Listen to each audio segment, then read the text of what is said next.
Connection இருக்குல்ல. கூடியிருக்கக்கூடிய தாய் தமிழ் உறவுகளுக்கு வணக்கம்.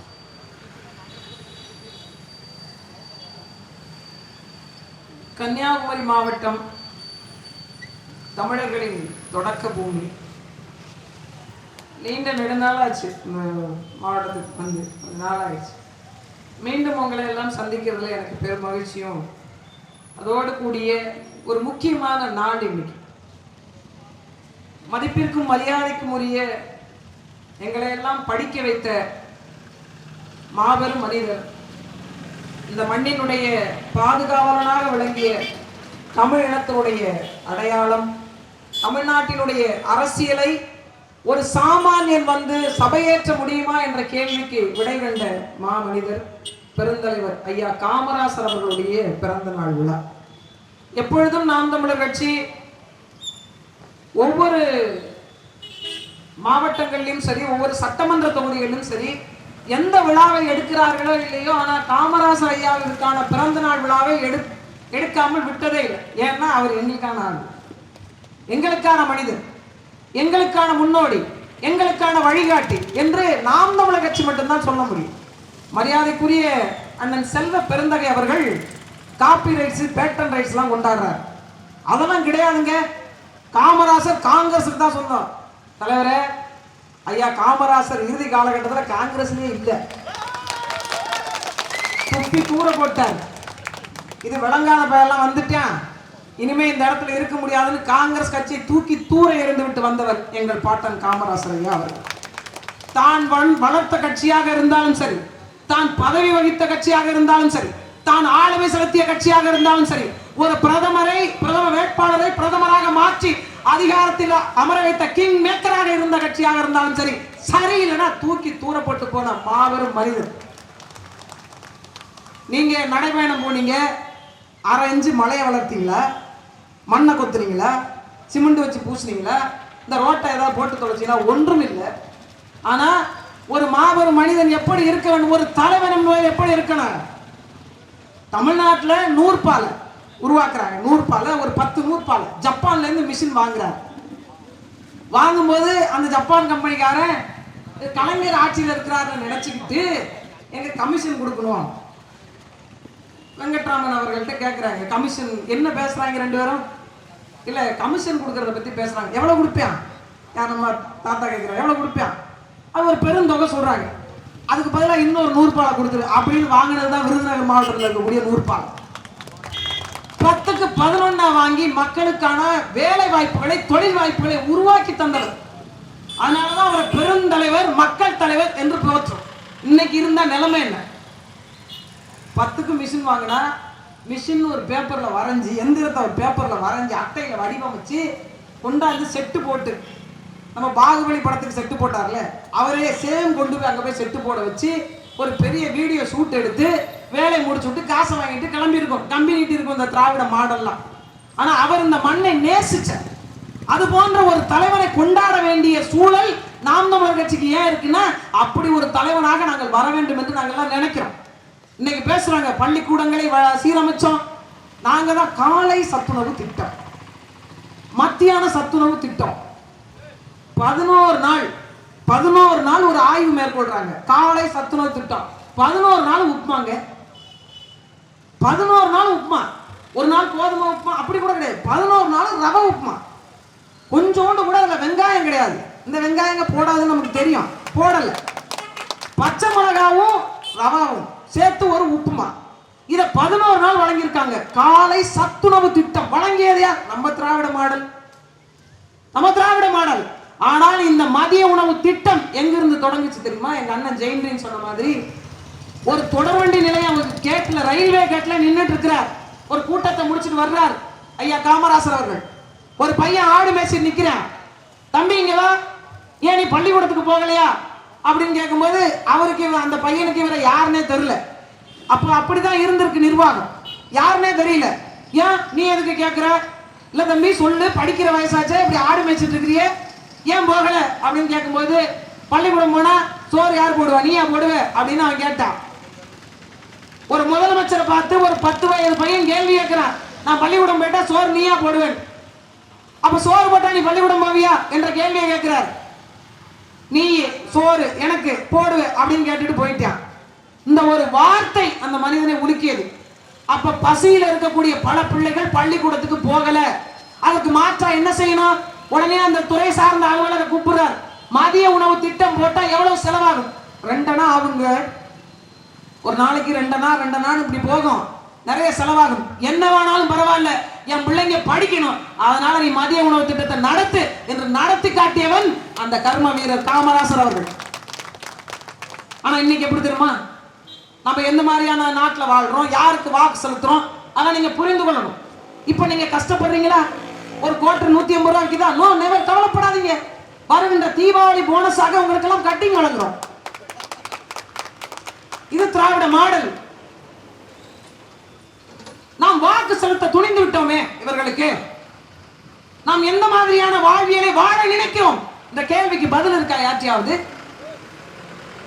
ஒரு வீட்டுல ஒரு சின்ன உடைப்பு, ஒரு பொந்து ஏற்பட்டுருச்சு, எலி வலை தோண்டி வச்சிருச்சு, ஒரு பொந்து ஏற்பட்டுருச்சு. அங்க கூப்பிடுறாங்க, ஒரு இன்ஜினியர் இருக்கிறாரு. அந்த நேரத்தில் ஒரு கொத்தனாரும் இருக்காரு. ஒரு இன்ஜினியரை கூப்பிட்டு, எப்ப இந்த இடத்துல ஒரு பெரிய ஓட்டை வலை விழுந்துருச்சு, ஓட்டை ஆயிடுச்சு, இதை மூடணும் அப்படின்னா அவர் உடனே ஸ்கேல் எடுத்துட்டு 7:30க்கு 3:30 அப்படின்னு அளந்துட்டு நிக்கிறார். யார்? இன்ஜினியர். உடனே அவர் திரும்பி பார்த்தாரு, எப்பா இது என்னப்பா இப்படி ஒரு ஓட்டை இருக்கு? அவர் உடனே செங்கல்ல நொறுக்கி வச்சு சிமெண்ட் வச்சு பூசி விட்டு மூடிட்டு வந்துட்டார். இன்ஜினியர் நோட்ல எழுதிட்டே இருந்தார். என்னப்பா எழுதி முடிச்சுட்டேன்? என்ன இங்க இருந்த ஓட்டையை காணும்? அதெல்லாம் என்னைக்கே கொத்தனார் அடைச்சு பூசி வச்சுட்டு போயிட்டா. அந்த கொத்தனார் தான் எங்க ஐயா, அந்த கொத்தனார் தான் நாங்க. இந்த இன்ஜினியர் தான் இந்த திராவிட மாடல். கடைசி வரைக்கும் எழுதிக்கிட்டே தான் இருப்பாங்க, எழுதிக்கிட்டே தான் இருப்பாங்க. 13 பட்டிமன்ற பேச்சாளர்கள் இருக்காங்க. எதுக்கு தெரியுமா? திமுகவினுடைய கொள்கைகளை பரப்புவதற்கோ காங்கிரசினுடைய கொள்கைகளை பரப்புவதற்கோ அல்ல. இவர்களுக்கு பின்னாடி இருந்து எழுதி கொடுக்க. ஒரு ஆட்சி என்பது எப்படி இருக்க வேண்டும் என்பதற்கான ஆக பெரும் உதாரணம் தான் அந்த 9 ஆண்டு காலம். நான் உறக்க சொல்லுவேன், நான் படித்ததும் எங்கள் தலைவர் பெரும்பாட்டன் கட்டிய பள்ளிக்கூடத்தில் தான் நாங்கள் படித்தோம். இன்னைக்கு அப்படி ஏதாவது சொல்ல முடியுமா? உங்கள் பிள்ளை கருணாநிதி கட்டிய பள்ளிக்கூடத்தில் தான் படிக்கிறது. இந்த பேரை சொன்னாலும் பிரச்சனை. ஒரு ஆள் மேடை போட்டு ஒப்பாரி வச்சு அழுகுறியான்.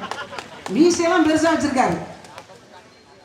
இந்த ஒரு படத்துல வடிவேல் சொல்லுவாரு, சளி மூக்கோலியா வடிஞ்சு மீசையில தொங்குது, அந்த மாதிரி சிந்தி போட்டு அழுகுறாங்க. இப்படி ஒரு பாட்டை பாடிட்டாரு. நான் என்ன பண்ணேன், இந்த பாட்டை முழுசா கேட்கலன்னு. இந்த உள்ள இருக்கிற வரிகள்லாம் நமக்கு தெரியல. அது ஒண்ணும் இல்லை, இந்த பாட்டு என்னன்னு தான் சொல்றேன். அது சொன்னது இங்க தான் உட்காந்துருக்காங்க. கேசன்ஸ் போறதா இருந்தா அவங்க மேல போடுங்க. இந்த மாவட்டத்துக்காரங்க தான் சொல்ல சொன்னாங்க. அந்த பாட்டோட என்ன பாட்டுன்றதுக்காக சொல்றேன். கள்ளத்தனம் கண்ட கருணாநிதி அப்படின்னு சொல்லிட்டு அது ஒரு தொடக்கம். கிராதகன் கருணாநிதி, அதை விட்டுட்டேன் வார்த்தையை வர. அது தாங்கய்யா இப்ப சொல்றீங்கல்ல, இதே தாங்கய்யா. இதை பாடினதுக்கு கேஸ் போடுறாங்கய்யா. இது எப்படி சரியா இருக்கும்? இப்ப அவர் பாடுறாரு, இப்ப பாடுவார் பாருங்க. உள்ள போயிருக்காரு கருணாநிதி தானங்கய்யா. நினைவு வரும்ல, அதுக்கு சொல்றேன், நினைவு வரும்ல, அதுக்காக. அப்ப அந்த பாட்டை வந்து எங்கள் கட்சியை சேர்ந்த கொள்கை பரப்பு செயலாளர் மரியாதைக்குரிய துரைமுருகன் அவர்கள் மேடையில பாடிட்டாரு. அண்ணன் முன்னாடியே பாடிட்டார். இந்த பாட்டுக்காக வழக்கு போட்டு உள்ள வச்சுட்டாங்க. ஒரு நாள் கைது பண்ணிட்டு உள்ள போயிட்டாங்க. மறுநாள் எனக்கு என்னன்னா, என்னதான் அந்த பாட்டுக்குள்ள இருக்கு முழுசா கேட்கணும்ல. நமக்கு 4 வரி தான் தெரியும். சதிகாரன் கருணாநிதி, அந்த இன்னொரு வரி வேண்டாம், விட்டுருங்க. அதுக்கு நிறைய பஞ்சாயத்துக்கு வர்றாங்க. அது உண்மையில பஞ்சாயத்து வந்துடுறாங்க. அதுக்கு நம்ம இலக்கண குறிப்பு, சங்க இலக்கியங்கள்லாம் தேடி எடுத்து இதெல்லாம் காட்ட வேண்டியதா இருக்கு. அது வேண்டாம், விட்டுருங்க. பெரிய கொலைகாரன் கருணாநிதி, அது விட்டுட்டாருன்னு நினைக்கிறேன் அந்த வரிய அப்படின்னு ஏதோ எழுதி இருந்தது. சரி உள்ள போய் பார்ப்போமேனு போனங்க. இந்த பாட்டை கார்ல கேட்டு போனேன். என் தம்பி பின்னாடி இருந்து வீடியோ எடுத்துட்டான் போல. அதை பேஸ்புக்ல போட்டு விட்டு அன்னைய முழுக்க நாங்க தான் ட்ரெண்டிங்கே இந்த பாட்டு தாங்க. அதை வந்து யாரோ ஒரு இடத்துல பேசிட்டு போயிட்டாங்கன்னு கடந்து போயிருக்கலாம். இவங்க உடனே கொதிச்சு எந்திரிச்சு போய் கேஸை போட்டு உள்ள தள்ளி பெரிய பிரச்சனையாக்கி இவங்க காப்பாத்தாங்களா? யார? கருணாநிதி மானத்தை இவங்க காப்பாத்தி கரையேற்றி வைக்கிறன்ற பேர்ல வச்சு சந்தி சிரிக்க வச்சுட்டாங்க. இப்ப கருணாநிதி அவர்களுடைய மனநிலை எப்படி இருந்ததுன்னா, டாய் உங்களுக்குலாம் நான் என்னடா பண்ணேன்? நான் யார் வம்பு காய்ச்சும் போனேன்னா நான் பாட்டுக்கு சிவனே இருந்தேன்டா இருந்தேன். கௌரவம் கௌரவம்னு என் கௌரவத்தை நான் எடுத்துட்டீங்களான்னு சொல்ற கதையாக்கிட்டேன். உண்மையிலே வருத்தப்பட்ட நாளா, வேதனைப்பட்டேன். இந்த பாட்டை கேட்ட பிறகுதான் தெரிஞ்சு இவரோட லட்சம் என்னன்னு. இது அதிமுக எழுதி வடிவமைச்சு கிட்டத்தட்ட 15 ஆண்டுகளுக்கு மேல அதிமுகவினுடைய மேடைகளில் பாடப்படுகின்ற ஒரு பாட்டு. நீங்க வழக்கு போடுவதாக இருந்திருந்தால் அதிமுக அம்மையார் ஜெயலலிதா அவர்கள் உயிரோடு இருக்கும் போதே இந்த பாடல் பாடப்பட்டது. அப்பவே நீங்க கைது பண்ணி உள்ள போடுங்க. அப்பதான் முடியாத. உங்களை கைது பண்ணி கொண்டு போகும்போதே நீங்க ஐயோ ஐயோ ஐயோ அப்படி கத்தணும். அந்த அம்மா தான் கேட்க முடியாது. அதனால யாரும் இப்ப சும்மா பேசுவாங்க பாடுவாங்க என் மீது வழக்க போட்டு. என்ன வழக்கு வழக்கு வழக்கு வழக்கு இல்லைன்னா விடியாது கிழக்குன்னு சொல்லி கொடுத்த எங்க அண்ணன் இருக்காரு எங்க பின்னாடி. உடனே வழக்க போட்டு உள்ள தூக்கி வச்சு ஒன்னாவது இந்த மக்களுக்கான ஒரு வேலை, இந்த மண்ணுக்கான ஒரு வேலை, இந்த நிலத்தை மனத்தையும் காப்பாற்றுவதற்கான திட்டம், நீயே உனக்கு ராஜான்னு ஒரு திட்டம் இருக்கு. எங்கேயோ உட்காந்து யோசிக்கிறாங்க, எங்கேயோ உட்காந்து யோசிக்கிறேன். தனிய 4 பேரோட உட்கார்ந்து பெரும் அறிவாளிகளா பயன்படும். நீயே உனக்கு ராஜான்னு ஒரு திட்டம் இருக்கு. அந்த திட்டம் என்னன்னா இளைஞர்களுக்கான திட்டம். அது குறிப்பா ராமநாதபுரம் அந்த மாவட்டங்களில் இருக்கக்கூடிய இளைஞர்களுக்கான ஒரு திட்டம். பாருங்க, மாவட்டத்துக்கெல்லாம் ஒரு திட்டம் கொண்டு வரோம், எங்களை மேடை போட்டு திட்டுறீங்க. என்ன திட்டம்ங்க அது? கைவினை பொருட்கள் தயாரிப்பது, பனை ஓலைகளிலிருந்து பொருட்களை தயாரிப்பது, அந்த வெள்ளம் தயாரிப்பது, கருப்பட்டி தயாரிப்பது. எங்கிருந்து வரும் கருப்பட்டி? நமக்கு எது பதநீர்னு தெரியாது, எது கல்லுன்னு தெரியாது, எது பட்டசாயம்னு தெரியாது. இது நமக்கு இது ஒரு பிரச்சனை இருக்கு. இதுல நீங்களுடைய திறன் வளர்ப்பு பயிற்சி அதெல்லாம் கொடுத்து நீயே ராஜா அப்படின்னு உனக்கு ஒரு திட்டம். இந்த திட்டத்தை தமிழக அரசு வழங்குது. இது இந்த திட்டங்களை எல்லாம் உள்ள போய் பார்த்தீங்க அப்படின்னா ஒருத்தர் அங்க ராஜாவா இருக்க மாட்டாங்க.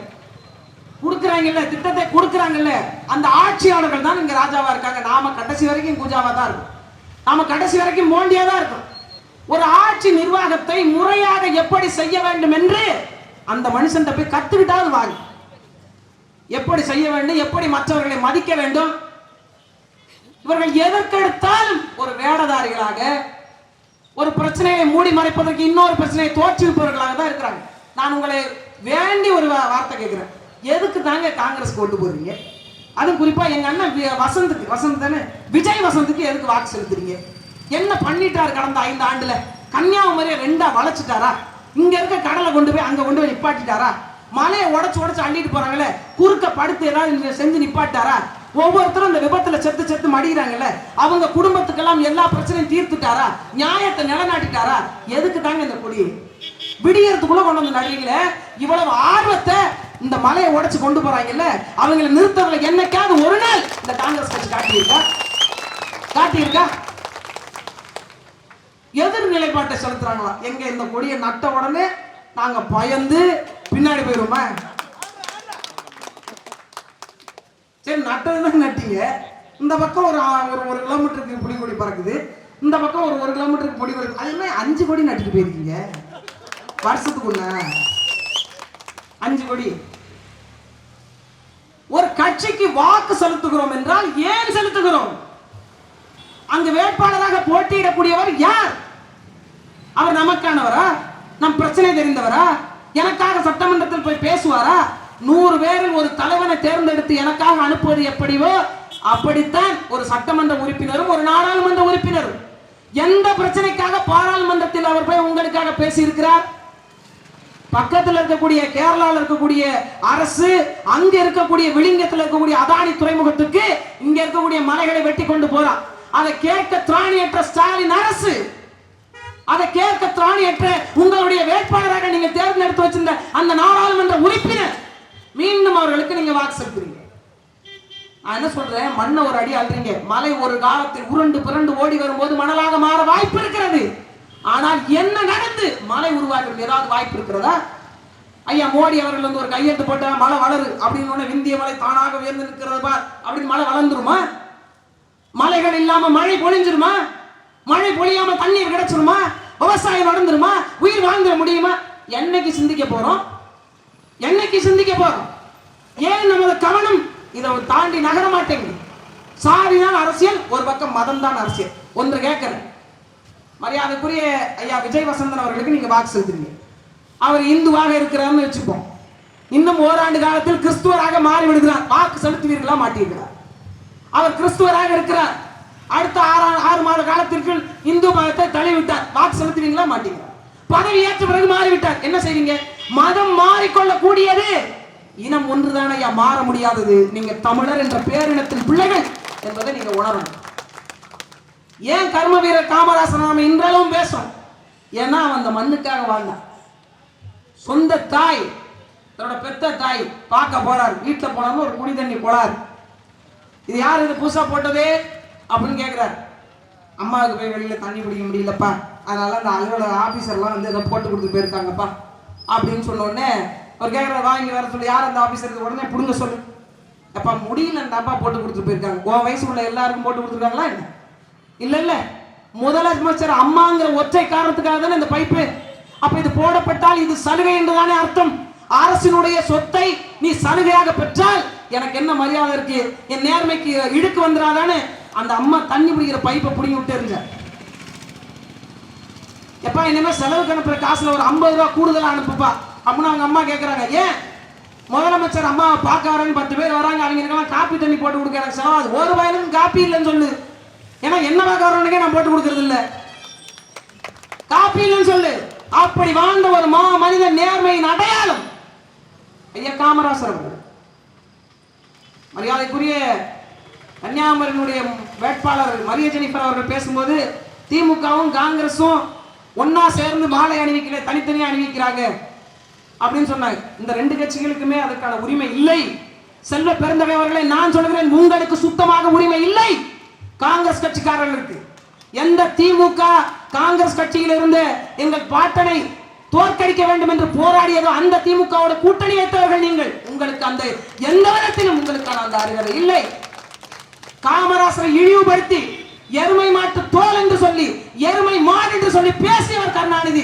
அந்த கட்சியோட கூட்டணி வைத்த காங்கிரசுக்கு எங்கள் ஐயாவுக்கு மாலை போட உரிமை இல்லை. பதில் சொல்லுங்க.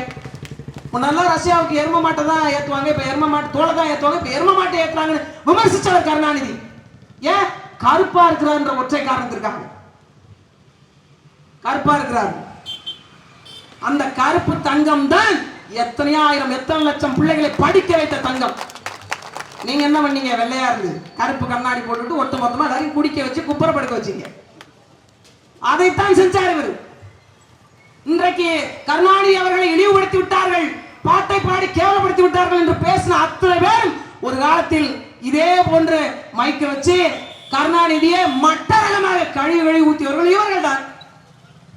இன்னைக்கு எங்க மனித புனிதர் ஆயிட்டாங்களா?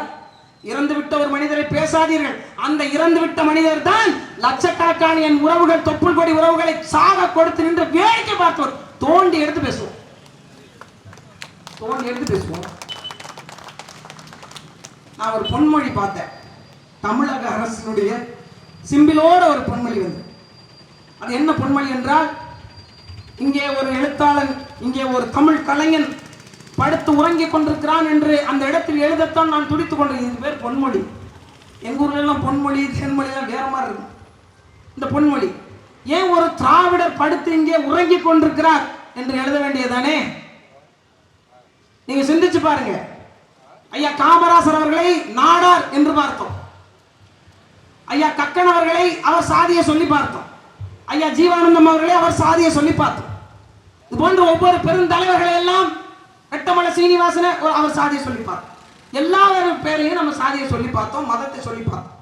என்ன காரணத்திற்காக ஐயா ஸ்டாலினுக்கு வாக்கு? எந்த சாதி என்று பார்த்தீங்க, எந்த மதம் என்று பார்த்து அவருக்கு வாக்கு? எப்படி தமிழ்நாட்டினுடைய முதலமைச்சர் பதவி அவருக்கு கிடைச்சது? பதில் சொல்லுங்க.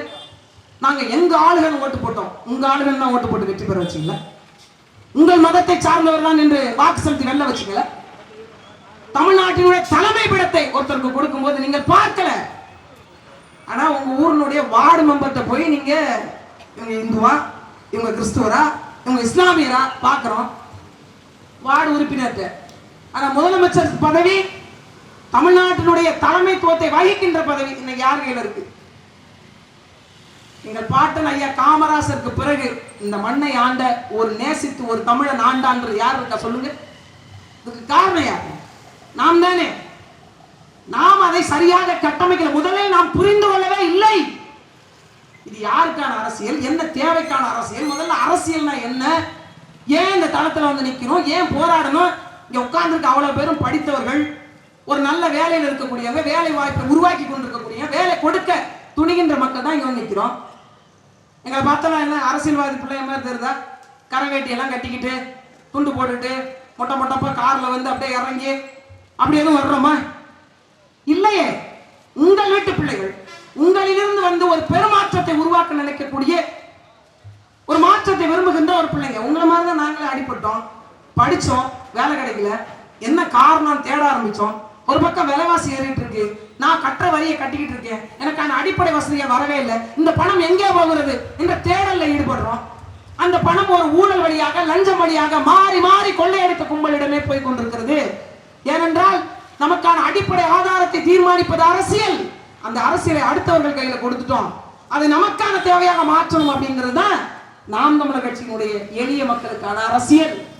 ஒரு சாமானிய மனுஷன் வந்து ஒரு கிங் மேக்கர் மாதிரி உட்கார்ந்து ஒரு பிரதமரை தேர்ந்தெடுத்து வைப்பான் என்றால் அது அரசியல். அதை செய்யத்தான் நாங்க நினைக்கிறோம். எல்லாரும் சொன்னாங்க இந்திரா காந்தி அவர்களுக்கு பிரதமர் பதவி வாய்ப்பு வாங்கி கொடுத்துட்டார். அதுக்கு பிறகு என்ன நடந்துச்சு தெரியுமா? அதுக்கு பிறகு ஒரு சின்ன பிரச்சனையின் போது அதே நபரிடம் ஐயா காமராசரை பற்றி பேசுங்கள் அப்படின்னு சொல்றது, ஹூ ஆர் யூ காமராஜ் அப்படின்னு கேட்டவங்க.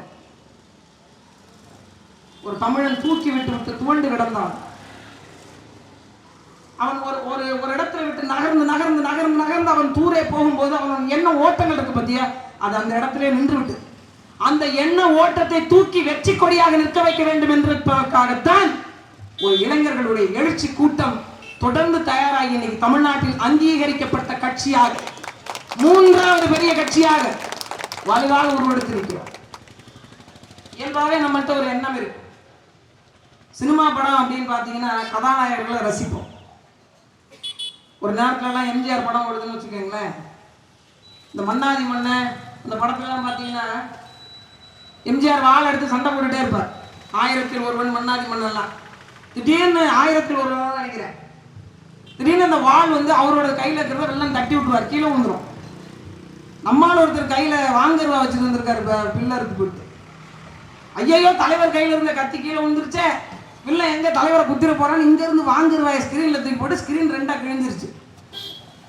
என்ன காரணம்னா, நாம் நேசிக்கக்கூடிய தலைவன் அதர்மத்தை கேள்வி கேட்டு எதிர்த்து நிற்கக்கூடிய ஒரு மனிதனுக்கு ஒரு மிகப்பெரிய ஒரு நம்பிக்கையாக, ஆயுதமாக நாம் துணையாக நிற்க வேண்டும் என்று அடிப்படையாக நம் மக்கள் மனதில் ஒரு எண்ணம் இருக்கு. அப்படித்தான் எம்ஜிஆர் நேசிங்க, அப்படித்தான். அது ஒரு சித்தாந்தம்லாம் இல்ல, அவங்க ஒரு ஹீரோயிசம், ஒரு கதாநாயகன். ஏன்னா அவர் வந்தா கெட்டதை அழிச்சிருவார், கெட்டவங்களை காலி பண்ணுவார். அப்படி ஒரு ஹீரோ தான், அப்படி ஒரு கதாநாயகர்களாகத்தான் நிஜ வாழ்க்கையில் நின்றவர் அவர், அவருடைய பேரப்பிள்ளைகள் நாங்கள். அதற்கான வாய்ப்பை உருவாக்கி கொடுக்காம நிராகரிப்பது எப்படி நியாயமாகும்? நாங்க வந்து நிக்கிறோம், ஒருத்தர் வந்து ஒரு ஆளுங்கட்சி நிர்வாகத்திடம் கொடுக்க வேண்டிய மனுவை ஒரு எதிர்கட்சியாக கூட இல்லாத கட்சியிடம், ஒரு மூன்றாவதாக இருக்கக்கூடிய கட்சியிடம் கொண்டு வந்து மனு கொடுக்கிறார். உண்மையிலே இந்த மனுவை யார் வாங்கணும்? ஒரு மாநகராட்சியினுடைய மேயர் வாங்கணும், மாவட்ட ஆட்சியர் வாங்கணும், வட்டாட்சியர் வாங்கணும், இல்ல குறைஞ்சபட்சம் அங்க இருக்கக்கூடிய கிராம நிர்வாக அலுவலர் வாங்கணும். ஆனா அந்த மனு எங்கே வருகிறது? நாம் தமிழர் கட்சி பிள்ளைகளிடம் வருகிறது. ஏன்? அங்க போனாதான் குறைஞ்சபட்சமாவது நீதி நேர்மையை இவர்கள் போராடி வாதாடியாவது வழக்காடியாவது பெற்றுக் கொடுப்பார்கள் என்று இன்னைக்கு மக்கள் மத்தியில ஒரு எண்ண ஓட்டம் வந்துருக்கு. என்ன செஞ்சிருக்கணும்? ஆளுங்கட்சி எடுக்கல, ஆளுங்கட்சி ஒரு பெரிய துரோகத்தை செஞ்சிருச்சு. வீட்டு வரி கட்டலன்னு அதர் ஃபீஸ் அப்படின்னு போட்டு 6,00,000 ரூபாய் பணம் வாங்குறாங்க அப்படின்னு அவர் வழக்கு தொடுக்கிறார். அப்படி இல்லைன்னா அடுத்து எங்க போகணும்? எதிர்கட்சிக்கு போயிருக்கணும். அவர் எதிர்கட்சியாக பாரதிய ஜனதா கட்சியை பார்க்கல, எதிர்கட்சியாக அண்ணா திராவிட முன்னேற்ற கழகத்தை பார்க்கல, நாம் தமிழரை பார்க்கிறார். ஒரு பிரச்சனை எங்கே தீர்க்கப்படும், யார் கையில் அதிகாரம் இருக்கிறதோ அவர்கள் கையில் தீர்க்கப்படும். தீர்க்கப்படுகின்ற இடத்துக்கு தான் தேவைகளுக்கான அந்த கடிதமோ வரும். அப்படி எங்களிடம் வருகிறது என்றால் தீர்க்கப்படுகின்ற மக்கள் இந்த இடத்தில் போனால் பிரச்சனை தீரும் என்று நம்பப்படுகின்ற அளவிற்கு உங்கள் வீட்டு பிள்ளைகள் நாங்கள் இருக்கிறோம். அதனால்தான் ஒரு முறை வாய்ப்பு கேட்கிறோம். விக்கிரவாண்டி தேர்தல் நாங்களாம் போய் 8 நாள் இருந்துட்டு வந்தோம். என் மரிய ஜெனிஃபர் இங்கே இருக்கக்கூடிய பொறுப்பாளர்கள்லாம் நிறைய பேர் அங்கே வந்திருந்தாங்க. கடுமையான உழைப்பு. என் தங்கை அபிநயா காலையிலிருந்து இரவு வரை இந்த மக்கள்கிட்ட போய் எடுத்து பேசி பேசி பேசி பேசி, நான் வந்தா நந்தன் கால்வாய் திட்டத்தை சரி பண்ணுவேன், நான் வந்தா சாலை போட்டு கொடுத்துருவேன், நான் வந்தா இந்த கழிவு வாய்க்கால் திட்டத்தை சரி பண்ணி கொடுத்துருவேன், நான் வந்தா கல்வி நிலையங்களை முறைப்படுத்திடுவேன், நான் வந்தா குறிப்பாக டாஸ்மாக் கடைகளை மூடிடுவேன்னு பல்வேறு கோரிக்கைகளை வச்சா. வீதி வீதியா பரப்புற, எங்கெல்லாம் மக்கள் திரள் கூடுமோ அங்கெல்லாம் அண்ணனுடைய பொதுக்கூட்டம் என்று. ஒரு எதிர்கட்சி போட்டியிடல, அதிமுக போட்டியிடல, பாமக போட்டியிட்டது, நாம் தமிழர் போட்டியிட்டது. ஒரு பெருந்திரளான ஒரு மக்கள் திரள் விக்கிரவாண்டி முழுக்க. நான் கூட நினைச்சேன், ஒன்னும் சாதிக்கு ஓட்டு இருக்கணும், இல்லைன்னா சாதிக்கு ஓட்டு இருக்கணும், ரெண்டு தான் நடக்கும். சாதிக்கு ஓட்டு விழுந்தா ஒரு கட்சி ஜெயிக்கும், சாதிக்கணும்னு ஓட்டு விழுந்தா நாம் தமிழர் ஜெயிக்கும் அப்படிங்கிற மாதிரியான ஒரு தேடல் தான் அங்க இருக்கு. உண்மையில அங்க ஜெயிச்சது என்ன தெரியுமா? 5000 ரூபாய் காசு, ஒரு இளம்பிள்ளை சேலை, ஒரு குவாட்டரு, ஒரு கோழி பிரியாணி, இதுதான் ஜெயிச்சது. இந்த 4ம் தான் இந்த 2 ஆண்டு கால அரசியலை விக்கிரவாண்டியில் தீர்மானிச்சிருக்கிறது. 1.5 லட்சத்துக்கு மேல வாக்கு வாங்கி இருக்கிறார் மரியாதைக்குரிய அன்னியூர் சிவா. பெரும் வருத்தம் என்னன்னா, வேட்பாளரே பார்க்கலங்க பல பேர். அவர் எப்படி இருப்பாரு, கருப்பா சிவப்பா உயரமா குள்ளமா தெரியாது. அவங்களுக்கு தெரிந்ததெல்லாம் என்ன? பணம். பணம் எல்லாத்தையும் கொடுத்து விடுமா? கோடிக்கணக்கான ரூபாய் கொட்டினாலும் இழந்த மழைகளை திருப்ப கொண்டு வந்துட முடியுமா? கடல் அலைகளை ஒரு நிமிடம் நிறுத்தி வைத்திட முடியுமா? மேக கூட்டங்களை தடை செய்திட முடியுமா? மழையை தடுத்து நிறுத்தி வானிலை நிற்க வைத்து விட முடியுமா? என்ன செய்து விட முடியும்? பணத்தால. ஆனா இந்த பணம் தான் இன்னைக்கு அரசியல் என்றால் எதற்கு ஜனநாயகம்? ஒரு ஜனநாயகம் என்பது எப்படி இருக்க வேண்டும் என்பதற்கான ஆக பெரும் உதாரணம் தான் கர்ம வீரர் காமராசர் அவர்கள். ஒரு எதிர்கட்சி, ஒரு எதிர் நிலைப்பாட்டை கொண்டிருந்தவர் ராஜாஜி. ராஜாஜியை மேடையில் ஒருத்தர் பேசுகிறார்.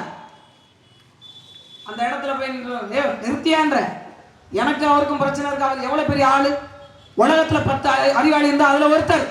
அவர் பேசுவதற்கு உனக்கு என்ன தகுதி இருக்கு? எனக்கு அவருக்கும் கருத்து முரண் இருந்தா நீ அதையே சாக்க வச்சுட்டு பேசிட்டு போவியா என்று பேசிய ஒரு மாமனிதர். எல்லாவற்றிற்கும் மேலாக கர்ம வீரர் காமராசர் மேடையில் அமர்ந்திருக்கிறார். அவரை பெருமைப்படுத்துற விதமா ஒருத்தர் எந்திரிச்சு பேசுறார். எங்கள் தலைவர் காமராசர் எவ்வளவு உயர்ந்தவர் தெரியுமா? அவர் தலை இமயத்திலே, அவர் கால் குமரியிலே, அவர் 2 கையை விரித்தார் என்றால் தமிழகம் முழுமைக்கும் அவருக்கு சொந்தம். நிறுத்துன என்னன்னா அரக்க பையன் சொல்லிட்டு சொல்ல வரியா நீ? அங்கிட்டு தலை இங்கிட்டு கால் தான், நான் மனுஷனா வேற என்னையா? நீ இப்படியெல்லாம் புகழ்ந்து பேசுறான், நீ புடுங்க மைக்க புடுங்க விட்ட.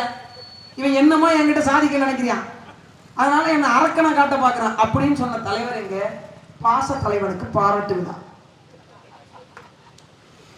33 நாள் நடத்துறாங்க. அதுல மாநாட, மயிலாட, குயிலாட, ஒயிலாட, இந்த டான்ஸ் மாஸ்டர்ஸ் எல்லாம் கொண்டு வந்து பாச தலைவனுக்கு பாராட்டு விழா. எனக்கு நானே போஸ்ட் அடிச்சு ஒட்டிக்கிட்டு கவுண்டர் பண்ணி சொல்லுவாரு, இவங்க எல்லாம் 33 வயசுக்கு மேல போங்கன்னா போவே மாட்டாங்க. தனக்கு தானே வால் போஸ்ட் அடிச்சு ஒட்டி செவத்த நார் அடிக்கிறாங்கன்ற கதையா. பாராட்டு விழாக்கள், கொண்டாட்டங்கள் யார் பணத்துல? எல்லாம் நம்ம வரி பணத்துல. யாருக்கும் கவலை இல்லை. நீங்கள் பேசிட்டா கோபம் வருகிறது. யாருக்கு? அந்த கட்சிக்காரர்கள். யாருக்காக பேசுகிறோம்? ஒரு கணம் யோசிச்சு பாருங்க. ஒரே ஒரு கணம். இந்த நாட்டில் 1000 குற்றங்கள், 1000 கொலைகள், 1000 கொள்ளைகள், 1000 வளச்சுரண்டர்கள் நடந்து கொண்டே இருக்கு. படித்தவனுக்கு வேலை இல்லை, இன்னும் வளங்க சூறையாடப்பட்டு கொண்டே இருக்கு. இதை பத்தி எல்லாம் கவலையே இல்லை. நீங்க பேசிட்டீங்கன்னா வழக்கு, நீங்க போராடிட்டீங்கன்னா வழக்கு, நிலத்தை வளத்தையும் பாதுகாக்கணும்னா வழக்கு, விவசாயத்தை பத்தி பேசிட்டீங்கன்னா வழக்கு. இன்னைக்கு போராடிட்டு இருக்காங்க, எங்களுக்கு விவசாய கடனை ரத்து செய்யுங்க. என்ன போராடுதுமா? உருண்டு போராடுறாங்க. சாலையில் படுத்து போராட்டம், உணவு இருந்தாது போராட்டம், தண்ணியா இருந்தாது போராட்டம். எதற்கு? விவசாய கடனை ரத்து செய்வது.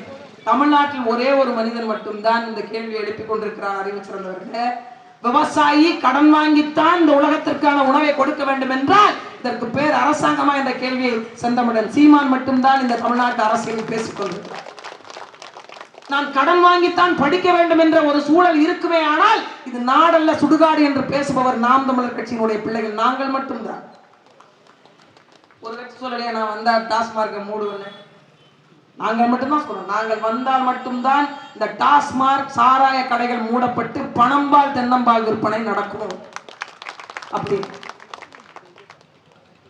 ஒரு காலத்துல யாராவது போய் இங்க செக்கு எண்ணெய் எங்க இருக்கு, இங்க மரச்செக்கு எண்ணெய் கிடைக்குமா, அது மிஷின்ல இந்த மின்சாரத்துல போட்டு எந்திரத்துல இரும்பு எந்திரத்துல ஆட்டுற செக்கு வேண்டாம், மிஷின் வேண்டாம், என்ன வேண்டாம், மரச்செக்கு எண்ணெய். அந்த மரச்செக்கு எண்ணெய் இங்க கிடைக்குமா, நல்லெண்ணெய். போற வழி இல்ல கருப்பட்டி காப்பி எங்க இருக்கு, இது ரசாயனங்கள் போடப்படாத கீரை தானே, போடப்படாத காய்கறிகள் தானே, இது மாப்பிள்ளை சம்பா அரிசி, இது குதிரைவாளி அரிசி என்று தேடுதல் வேட்டை எங்கிருந்து தொடங்குச்சு? ஒரு மரபு வாழ்க்கையை நாம் வாழ வேண்டும். தமிழன் மாண்போடு 100 ஆண்டுகளுக்கு முன்பு 200 ஆண்டுகளுக்கு முன்பு எவ்வளவு நெஞ்சுரத்தோடு எவ்வளவு உடல் வலிமையோடு வாழ்ந்தானோ அந்த பாரம்பரிய தேடுதலை மக்கள் மனதில் கொண்டு வந்து சேர்க்க வேண்டும் என்ற யுக்தி யார் மூலமாக வந்தது தெரியுமா? எங்கள் அண்ணன் செந்தமிழன் சீமான் மூலமாகத்தான் வந்தது. இப்ப நாம் அதை பற்றி தேடுறோம். ஏன்? இவைதான் நல்லவைகள், உடலுக்கு கேடு வராது, நீண்ட நாட்கள் வாழ முடியும், நோய் நொடிகளை உருவாக்காது, சத்தான உணவு தான் சத்தான தலைமுறை உருவாக்கும். தேடுறோமா இல்லையா? அப்படித்தான் கொஞ்சம் தேடுங்க நாம் தமிழர் கட்சியையும். இவர்கள் வந்தால் மலை வளத்தை பாதுகாப்பார்கள், இவர்கள் வந்தால் மண் வளத்தை பாதுகாப்பார்கள் என்று ஒரு வாய்ப்பை கொடுங்க. அதுக்கப்புறம் நாங்க உங்களுக்கு எதுவுமே கேட்க மாட்டோம், எதுவுமே கேட்க மாட்டோம். எனக்கு முன்னால் பேசி அண்ணன் சொன்ன மாதிரி யாராக இருந்தாலும் சரி, தவறு என்றால் தூக்கி எறிய கற்றுக்கொள்ளுங்கள். நாங்க தப்பு பண்றோமா, நாங்க சரியில்லை நினைக்கிறீங்களா, எங்களை வேண்டாம் விட்டுருங்க.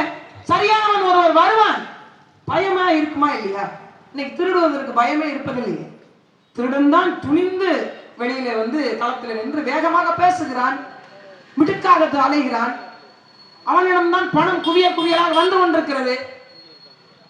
நாங்கள் ஏன் சத்தமாக சில விஷயங்களை சொல்ல நினைக்கிறோம் என்றால், இந்த அதிகாரம் மிக்கவருடைய குரலை தாண்டி ஒரு குரல் ஒலிக்க வேண்டும் என்பதாலேயே எளிய மக்கள் நாங்கள் சத்தமிட்டு பேச வேண்டிய சூழல் இருக்கு.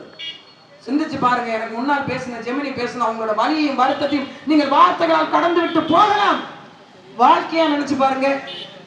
வாழ்க்கையா ஒரு கொலை நடந்துருச்சு, அந்த கொலைக்கான நீதி ஒரு பக்கம், அது இருக்கட்டும், வரப்போறது இல்லை, இங்க எதுவும் வரப்போறது இல்லை, நீதி வரல, இறந்துட்டார், உடல் மருத்துவமனையில் இருக்கு, அது பிரேத பரிசோதனை செய்யப்பட்டு யார் கையில ஒப்படைக்கணும்?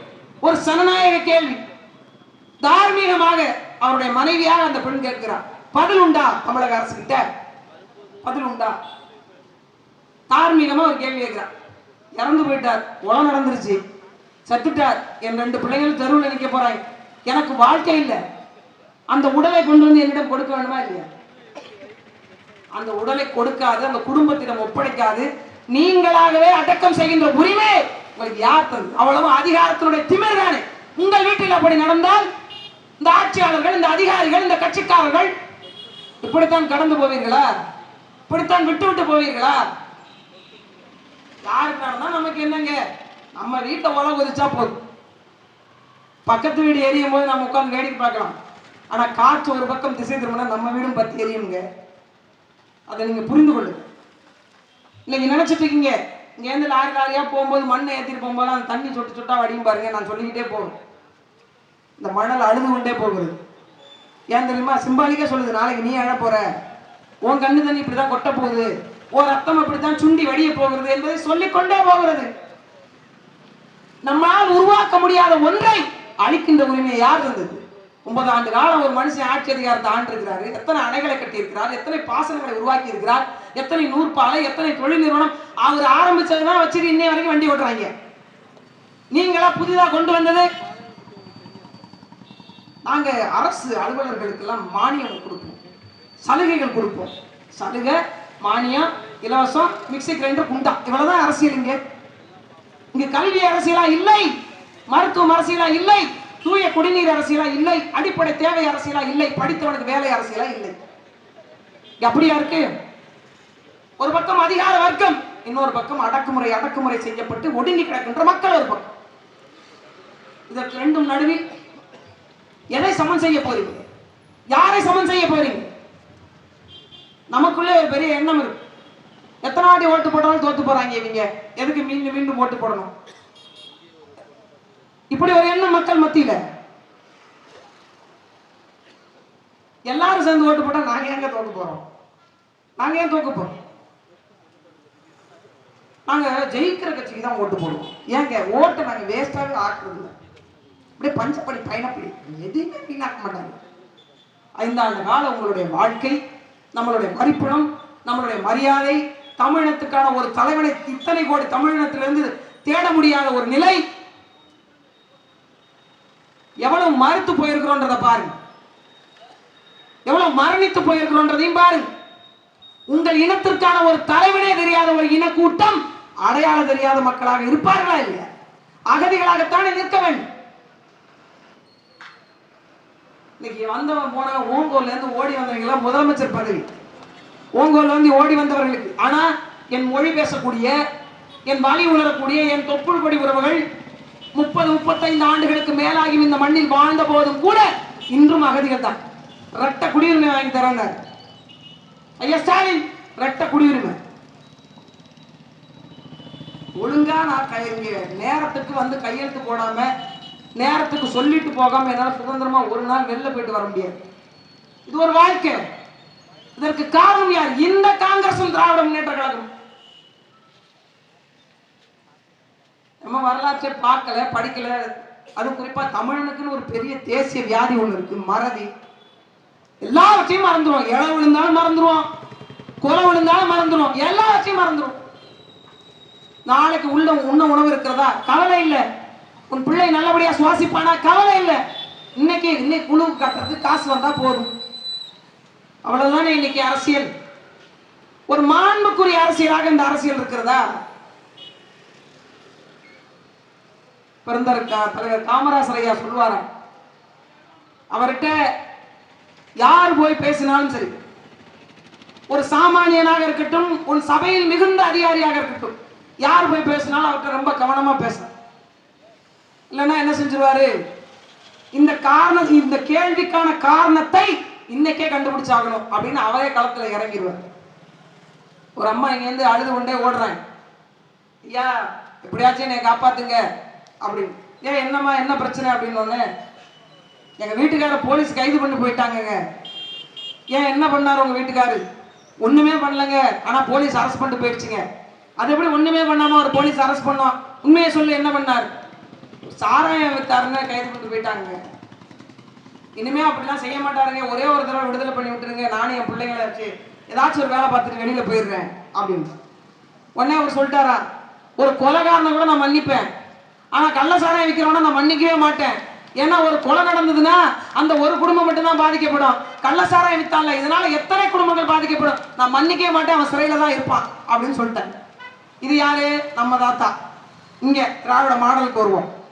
நீங்க கள்ள சாராயம் காய்ச்சி விற்கிறீங்களா? வித்துக்கோங்க. அதனால ஒரு 100 பேருக்கு மேல செத்து போயிட்டாங்களா?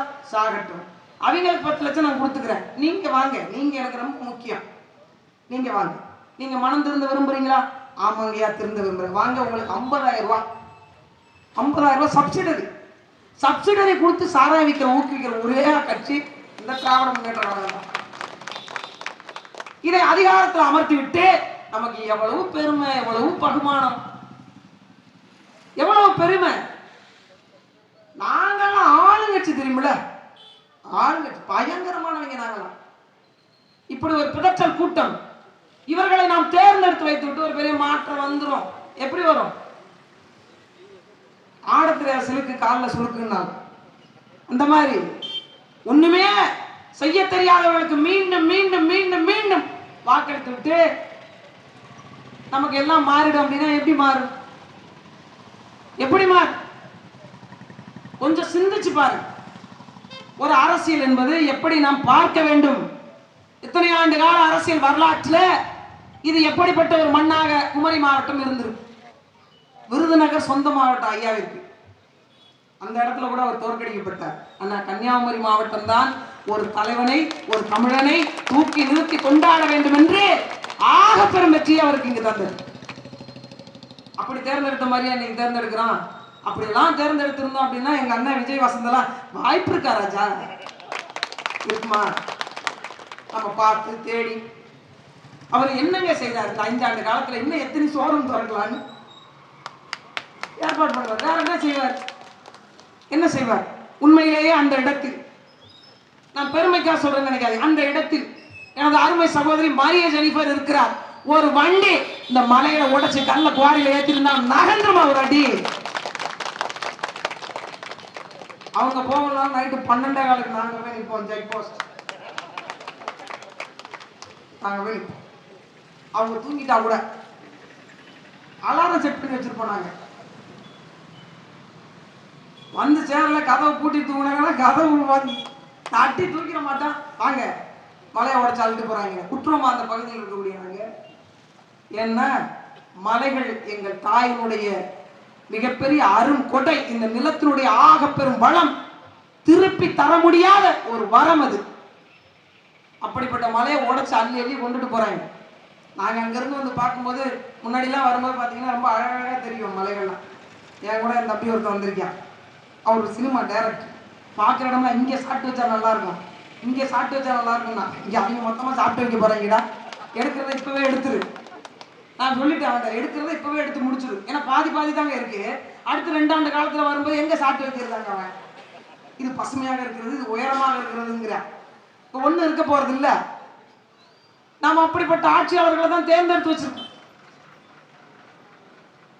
ஒரு பாலம் கட்டணும், ஒரு அணை கட்டணும், ஒரு பாலம் கட்டணும், காசு இல்ல. அரசாங்கத்திட்ட காசு இல்லை.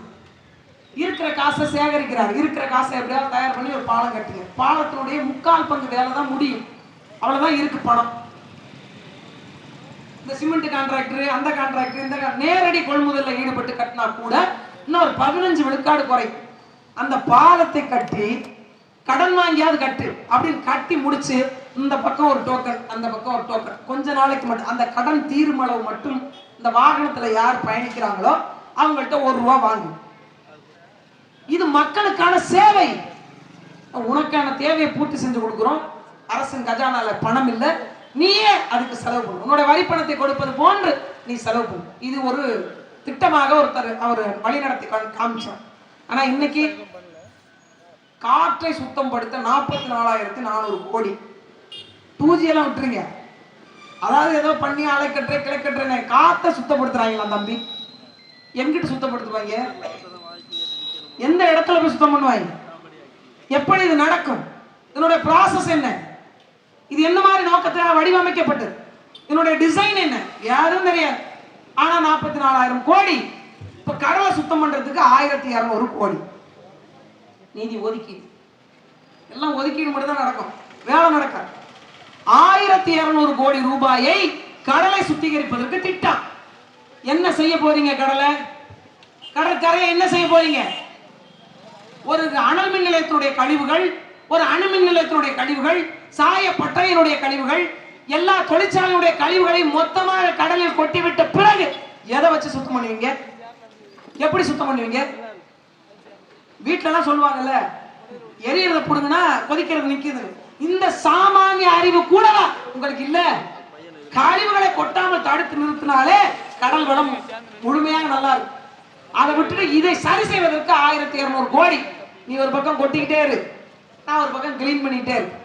இது போன்ற அறிவு சிறந்தவர்கள் தான் இப்ப ஆட்சியாளர்கள். ஆனா ஐயா காமராசர் அப்படி இல்லை. ஒன்றையும் பார்த்து பார்த்து பார்த்து பார்த்து வடிவமைச்சார். ஒரு தொழிற்சாலைக்கு இடம் இல்லை, எங்க அமைக்கிறதுன்னு தெரியல. பல இன்ஜினியர்ஸ், நில ஆய்வாளர்கள் எல்லாம் தேடுறாங்க. தேடி பார்த்தாலும் ஒன்றும் இடம் செட் ஆகல, அந்த நிறுவனம் திருப்திப்படும். ஆனா இவர் சொல்றார், ஒரு இடத்துல உட்கார்ந்து ஒரு தலைவன் என்பவன் எப்படி இருக்கணும்? தன் மண் மீதான அத்துணை நில வளங்களை தெரிந்து வச்சிருக்கணும். இந்த ஊர்ல இது இருக்கு அப்படின்னு புரிந்து வைத்திருக்கணும். ஒரு இடத்துல உட்கார்ந்துட்டு சொல்றார், நீங்க திருச்சி போங்க, திருச்சி பக்கத்துல, திருச்சியை தாண்டின உடனே போங்க, அந்த இடத்துல இருக்கக்கூடிய நிலம் தான் நீங்க சொல்லக்கூடிய இந்த தொழிற்பேட்டைக்கு சரியானதா இருக்கு. போய் பார்க்குறாங்க, அந்த நிறுவனத்துக்காரங்களாம் போய் பார்க்குறாங்க. இது போன்ற ஒரு இடத்த யாருமே சொல்லியிருக்கவே முடியாது. நாங்கள் இத்தனை நாள் தேடிட்டு இருந்தோமே, ஒரு அலுவலர் கூட சொல்லலையே. ஒரு முதலமைச்சர் சொல்ற. ஆனால் இன்னைக்கு நம்ம நிலைமை என்ன தெரியுமா? மதுரையில் இருக்கக்கூடிய ஒரு கோயில் பேர், சாமி பேரை எழுதி கொடுத்துட்டாங்க. எனக்கு அவர் என்னமோ சொல்லியிருக்கிறார், ஆனால் சொன்னார், என்ன சொன்னாருன்னு எனக்கு தெரியல. படிக்கிறாரு படிக்கிறாரு படிக்கிறாரு, கடைசியா சுவாமின்னு வந்தது. இவரெல்லாம் வச்சுக்கிட்டு நீங்க ஒரு ஒரு பெண்ணோட அம்மா, ஒரு குழந்தையோட அம்மா அவர்கிட்ட வீடியோ காலில் தாங்க பேசுறாங்க, வேற ஒன்றும் நடக்கலாங்க. அந்த அம்மா கேட்கிறாரு, நீங்க எத்தனாவது படிக்கிறீங்க? சரி, என்னங்க செய்யுது? ஒரு நீதி வேணாமா? ஒரு எழுதி கொடுத்து படிக்கிறாங்க, அதை பார்த்து தமிழ்ல தான் அவர் தாய்மொழி தெலுங்குல கூட எழுதி வச்சு படிச்சுக்கலாம், தப்பு கிடையாதுல்ல, படிக்கலாம். அதையும் செய்ய மாட்டாரு. நாலு நல்லதை உள்ளதை சொல்லிக் கொடுக்கவும் ஆள் இல்லை போல இருக்கு பாவம். அப்படி அப்படியே வாசிச்சு தள்ளிடுவார். இதுல உதயநிதியை பேசுறாதீங்க, இன்ப நிதியை பேசுறாதீங்க, யாரை தாங்க பேசணுங்க? வாங்க, மொத்தமா நீங்க எங்க சொத்தை வித்து திம்பிங்க, ஆனா நாங்க உங்களை பேசவே கூடாதா? பேசவே கூடாதா? ஒரு நாடு சரியாக நடந்தால் அதை விமர்சிக்க வேண்டிய அவசியம் இல்லை. நீங்க எங்களை எல்லாம் மனிதர்களாவே முதல்ல பார்க்கலையே. ஆந்திர காட்டுல சுட்டு போட்ட போது உங்கள் நிலைப்பாடு என்ன? இப்ப சொல்றார், அனைத்து கட்சியும் கூட்டுங்கள். என்னத்துக்குங்க? காவிரியில தண்ணி வர்றதை பத்தி நாங்க பேசணும். எப்பதாங்க முடிவெடுப்பீங்க? எப்பதான் முடிவெடுப்பீங்க? காவிரி நதிநீர் உரிமை பிரச்சனைக்கான தொடக்கமே உங்கள் அப்பா தானே, உங்கள் அப்பா தானே. அவர் செத்து விட்டாருங்க, அவரை பத்தி பேசாதீங்க. இந்த மீத்தேன் திட்டங்க, அதுக்கு காரணம் யாருங்க? அவரு. ஆமாங்க, அவர் தாங்க, ஆனா இறந்து விட்டாருங்க. தெரிஞ்சு அவரை பத்தி பேசுறேன். இலங்கையில் எத்தனை லட்சம் உறவுகள் கொல்லப்பட்டார்களே, அதுக்கு காரணம் யாருங்க? அவர் தாங்க, இறந்து போயிட்டாருங்க. அதனால அப்படி பேசாதீங்க, மனசு வருத்தமா. எல்லாம் பண்ணுவாங்களாம். இறந்து போன பிறகும் கூட உங்களுக்கான அடக்கம் செய்கின்ற இடத்தை நான் பொதுவெளிப்படுத்துவேன் என்று சொல்லி அந்த கல்லறையில் நான் இப்படித்தான் எழுதுவேன் என்று உங்களுக்கான கனவு இருக்கிறது. அது போன்று எங்களுக்கும் ஒரு கனவு இருக்கிறது. இந்த தமிழர் நாட்டை, தமிழர் நிலத்தை, வளத்தை நேசிக்கக்கூடிய ஒரு தமிழன்பால் அவன் கட்டில், ஆட்சி கட்டில் அமர வைக்க வேண்டிய தேவையும் பொறுப்பும் கடமையும் எங்களுக்கும் இருக்கிறது. ஒரு நாள் அந்த கனவு மெய்ப்பு, விரைவில் மெய்ப்பு. 26 பாருங்களேன், எங்க அண்ணன் ஜெயந்தின்னு சொன்னாரு. இப்ப பாருங்க காளியோட ஆட்டத்தை, 26 பாருங்க சீமானோட ஆட்டத்தை, மொத்த ஆட்டத்தையும் பார்ப்பீங்க. எங்க அண்ணன் சும்மாவே ஆடுவார். 26ல ஒரு சலங்கு ஒன்று ரெடி ஆயிட்டு இருக்கு, கட்டி விட்ட பிறகு பாருங்க. எங்களுக்கு என்ன வேலை தெரியுமா? ஒரு எதிர்கட்சி செய்ய வேண்டிய வேலையை தான் நாங்கள் செய்யறோம். இந்த அனைத்து கட்சி கூட்டத்தை இப்பதான் கூட்டணுமா? ஏன் முன்னாடி கூட்டல? இன்னைக்குதான் கர்நாடக மாநிலம் நான் தண்ணி தர மாட்டேன்னு சொல்லுதா? அண்ணன் திருமாவளவன் அவர்கள் போய் இதே காங்கிரஸ் கட்சியினுடைய கூட்டணியில இருந்து கொண்டு, அங்கே காங்கிரஸ் கட்சி தண்ணி தர மாட்டேன் என்று சொல்லி தடை செய்து கொண்டிருந்த அதே காங்கிரஸ் கட்சியோடு இங்கு கூட்டணியில இருந்து கொண்டு அங்க போய் அதே கட்சிக்கு ஆதரவாக வாக்கு கேட்ட போது உங்களுக்கு அது தெரியலையா? உங்க கூட்டணி கட்சிக்கிட்ட இருந்தே உங்களால் தண்ணி வாங்கி தர முடியல. அதற்கு மேல இங்க ஆண்டு கொண்டிருக்கக்கூடிய, மத்தியில் ஆண்டு கொண்டிருக்கக்கூடிய பாரதிய ஜனதா கட்சி இங்கு தயாரிக்கக்கூடிய மின்சாரம் எல்லாருக்கும் போது, இங்க இருக்கக்கூடிய தண்ணி எல்லாருக்கும் போது, இங்க இருக்கக்கூடிய வளம் எல்லாருக்கும் போது, இங்க இருக்கக்கூடிய கூடங்குளம் அணுமின் நிலையம் எல்லாருக்கும் போது. ஆனா எங்களுக்கு வர வேண்டிய தார்மீக உரிமை காவிரி நீரை உச்சநீதிமன்றம் தீர்ப்பு வழங்கிவிட்டது, அது தமிழக அரசுக்கு நீங்கள் கொடுக்கத்தான் வேண்டும். இந்த ஒரு விஷயத்தை மட்டும் செய்ய முடியாது. ஏன்? தமிழ்நாட்டை பற்றி ஒரு கவலை இல்லை பாரதிய ஜனதா கட்சி, ஒரு கவலை இல்லை. நீங்க காங்கிரஸ் தேடி ஓடுறீங்க, எதுக்கு? மோடியை வீழ்த்துவதற்கு. சரியான ஆயுத ராகுல் கிடையாது. இல்ல, நீங்க காங்கிரஸ் வெளில வச்சு பாருங்களேன். சேது சமுத்திர கப்பல் கால்வாய் திட்டம் மீண்டும் வரும், சாகர்மாலா திட்டம் மீண்டும் வரும், மீத்தேன் திட்டம் மீண்டும் வரும், தேயிலை எரிவாயு மீண்டும் வரும். அப்ப யாருங்க? முதல்ல நம் நாட்டுக்கான பிரச்சனை, நம் மாநிலத்துக்கான பிரச்சனைக்கு வாங்க. நீங்க நமக்கான ஆட்சியாளர்களை யாருன்னு தேடு, அதுல இருந்து ஒரு ஆளை பாராளுமன்றத்துக்கு அனுப்புங்க. உங்களுக்கான பிரதிநிதி தானங்க, போய் பேசத்தானே வேணும். உங்களுக்கான சட்டத்திட்டங்களை வகுத்து கொடுக்கணும், அவ்வளவுதானே. அதை நாம் தமிழர் கட்சி பிள்ளைகிட்ட ஒரு தடவை கொடுத்து பாருங்களேன். சட்டமன்றம் என்ன பாடுபடும், பாராளுமன்றம் என்ன பாடுபடும் நீங்க பார்ப்பீங்க. நீங்க ஐயா காமராசருக்கு பிறகு ஒரு ஆற்றல் வாய்ந்தவர்களை சட்டமன்றத்தில், பாராளுமன்றத்தில் மக்களுக்காக பேசக்கூடியவர்களை நீங்கள் பார்க்கல. எல்லா முதலமைச்சர் இருக்கும்போது ஒரு திட்டம், 2 திட்டத்தை கொண்டு வந்தாங்க, நான் மறுக்கல. நிறைய நல்ல திட்டங்கள் வந்திருக்கு, அதெல்லாம் திட்டங்களாக இருந்தது, மக்கள் பங்கேற்போடக்கூடிய திட்டங்களாக இல்லை. எனக்கு என்ன தேவை? ஒட்டுமொத்தமாக மீன்வளத்துறையில ஒரு திட்டத்தை பத்தி சொல்றேன். மீன்பிடிக்க வலை வழங்கும் திட்டம்னு ஒண்ணு இருக்கு. மீன்பிடி வலை உபகரணங்கள் வழங்கும் திட்டம். நல்லா புரிஞ்சுங்க. கன்னியாகுமரி மீன்பிடிப்பு ஒரு மாதிரி, சென்னை மீன் பிடிப்பு ஒரு மாதிரி, நாகப்பட்டினம் மீன் பிடிப்பு ஒரு மாதிரி, திருவாரூர் மீன் பிடிப்பு ஒரு மாதிரி. ஒவ்வொருத்தரும் பயன்படுத்துகிற உபகரணங்கள் வேறு, படகு வேறு, வலை வேறு, பிடிக்கின்ற மீன் வேறு, பிடிக்கின்ற தூரமும் வேறு. இப்போ ஒரு எடுத்துக்காட்டு நான் சொல்றேன். சலங்க வலைன்னு ஒரு வலை இருக்கு, இறால் பிடிக்கலாம். அதுல நிறைய மணிகளை கட்டணும் அப்படின்னா இறால் பிடிக்கலாம். ஒரு சில மீன்களும் பிடிக்கும். அந்த வலையை கன்னியாகுமரிக்காரவங்களுக்கு கொடுக்குறோம். என்ன செய்வீங்க? அதை வச்சு ஆழ்கடல் மீன் பிடிப்புக்கு சலங்க வலையை எடுத்துட்டு போய் மீன் பிடிப்பீங்களா? இல்ல அதை கொண்டு போய் நான் சென்னைக்காரவங்கள்ட்ட கொடுக்குறேன், இழுவ வலை மீன் பிடிப்புக்கு சலங்க வலை வச்சு மீன் பிடிப்பீங்களா? அப்ப அவர்களுக்கான தேவை மாறுபடுதா இல்லையா? வாழை விவசாயம் பண்றவங்கள்ட்ட தென்னையை கொடுப்பதும், தென்னை விவசாயம் பண்றவங்கள்ட்ட வாழையை கொடுப்பதும் எவ்வளவு அநீதியானதோ அப்படித்தான் தமிழ்நாட்டில் திட்டங்கள் இருக்கான். நான் படிக்கும்போது செருப்பு வழங்கும் திட்டம்னு ஒரு திட்டம் இருந்துச்சு பள்ளிக்கூடத்தில். செருப்பு வழங்கும் எத்தனை பேர் தெரியும் தெரியல, உண்மையிலே வழங்கினாங்க. ஒவ்வொரு பேருக்கு வந்து அட்டனன்ஸ் படியாக கூப்பிட்டு செருப்பு கொடுத்தாங்க. எனக்கு கொடுத்தாங்க 12ஆம் நம்பர். நான் வாங்கி பார்க்குறேன் 12. என் பெரியப்பாவோட பெரியப்பா போட்டா கூட கால் பத்தாது. அந்த தண்டி நான் இங்கே என்ன பண்ணுறேன், செருப்பை வாங்கிட்டேன், பேக்கில் வைக்க முடியல. பள்ளிக்கூடத்து பையன் அதில் புத்தகம்லாம் இருக்கு. நம்ம தாத்தா நம்ம என்ன சொல்ற, கஷ்டப்பட்டு பள்ளிக்கூடம் கட்டி நம்ம படிக்க வச்சிருக்காரு. சரி, அந்த செருப்பை போட்டு போகணும்னு எடுத்து காலை விட்டுனேன்.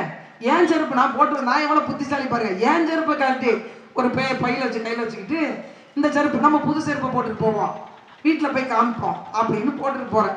இங்கே இப்படின்னு எடுத்து வச்சேன்னு இங்க இருந்து 300 மீட்டருக்கு போயிடுச்சு ஒரு செருப்பு.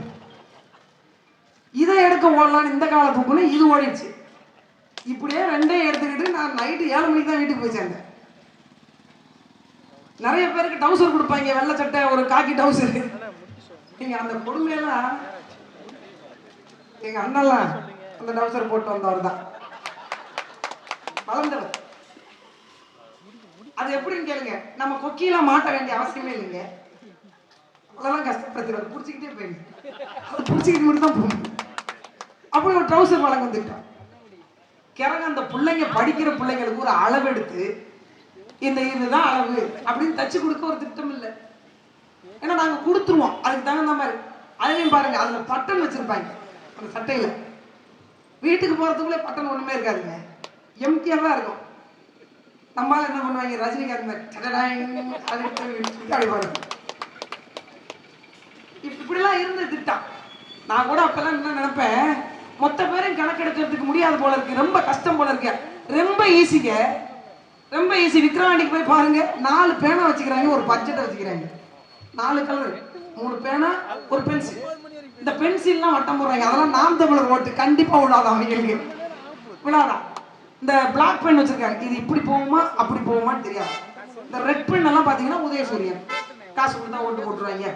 அப்புறம் இன்னும் ஒரு கலர் வச்சிருக்கேன். இது அவ்வளவு நுட்பமா கணக்கெடுத்து காசு கொடுக்க முடியும். ஆனா சாதி வாரி கணக்கெடுப்பு மட்டும் எடுக்க முடியாது, மக்கள் தொகை கணக்கெடுப்பு எடுக்க முடியாது. ஏன்? மக்கள் தொகை கணக்கெடுப்பும் சாதிவாரி கணக்கெடுப்பும் எடுக்கப்பட்டால் இவங்க மொத்தமா எவ்வளவு பேர் இருக்காங்கன்னு தெரிஞ்சிடும். இவங்க யார் நமக்கு கொடுப்பது சலுகைகளை? எம்பிசி கோட்டாங்க, நீங்க பிசி கோட்டாங்க, எஸ்சி கோட்டாங்க, எஸ்டி கோட்டாங்க. இந்த சாதிவாரி கணக்கெடுப்புன்னு ஒண்ணு எடுக்கும் போது தான் தமிழ்நாட்டுடைய தண்டவாளம் வண்டவாளத்துல ஏறப்போகுது. ஒரே வீட்டுல நான் ஒரு கொஞ்ச நாளைக்கு, ஒரு 3 நாளைக்கு முன்னாடி ஒருத்தர் சந்திச்சேன்.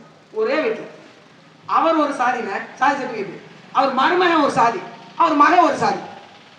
தமிழ்நாட்டினுடைய நிலைமை அது.